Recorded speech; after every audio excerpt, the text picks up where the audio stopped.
It doesn't take much exposure to Portola Valley to realize that it is a very special place. But what is it that creates the magic?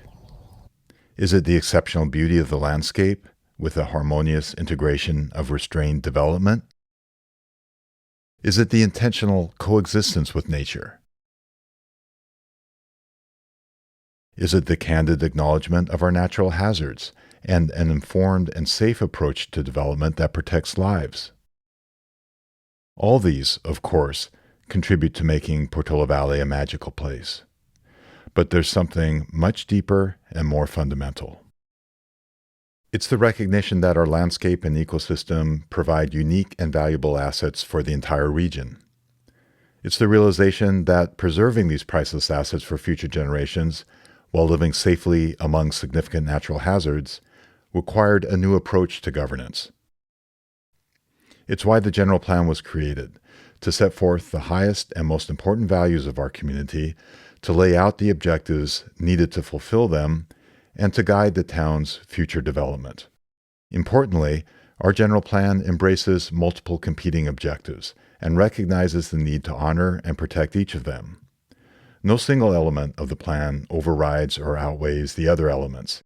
Each is critically important, and they are all interdependent. What's truly remarkable is that this approach, in which the reality of natural hazards and other factors is candidly assessed and carefully incorporated into development planning, was not magically handed down from heaven or from the state. Rather, it was invented by Portola Valley, developed by resident leaders working shoulder to shoulder with professionals. Portola Valley's approach was subsequently adopted by other communities and by the state.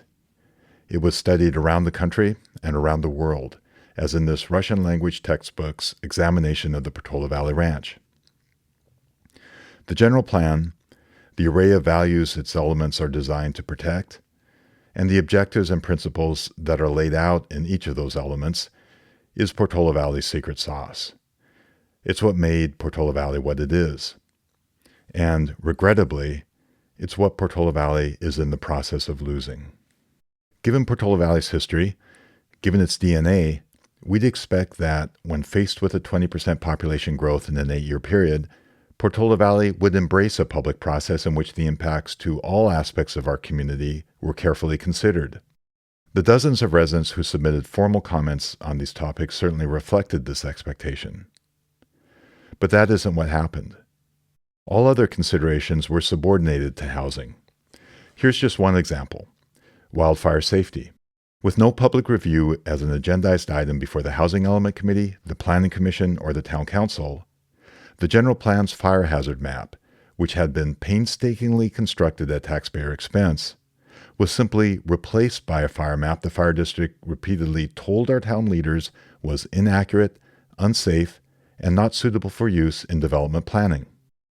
The fire hazard map is critically important because it provides the basis for safety policies that are designed to protect lives and property.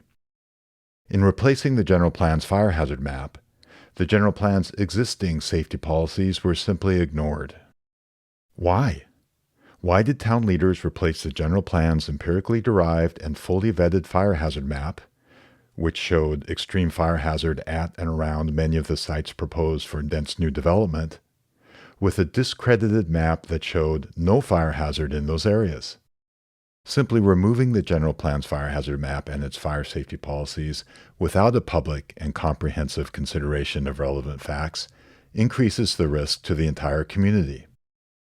It's also a profound rejection of an informed approach to safe development that Portola Valley so carefully crafted and taught to the rest of the world.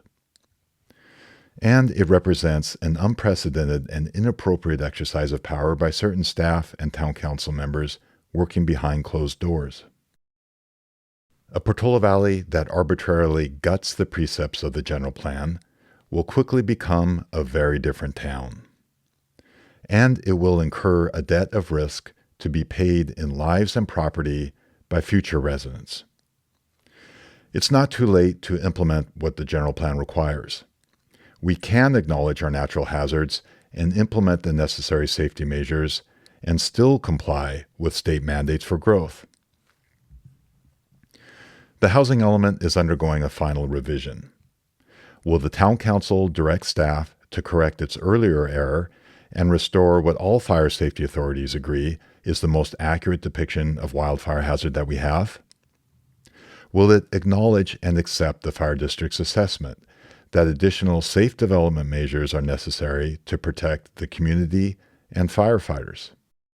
If you cherish the town we live in today, if you want to preserve what is truly exceptional about Portola Valley, its general plan, and the informed approach to governance that it represents, I urge you to learn more and, to the extent you're able, get engaged and let your voice be heard.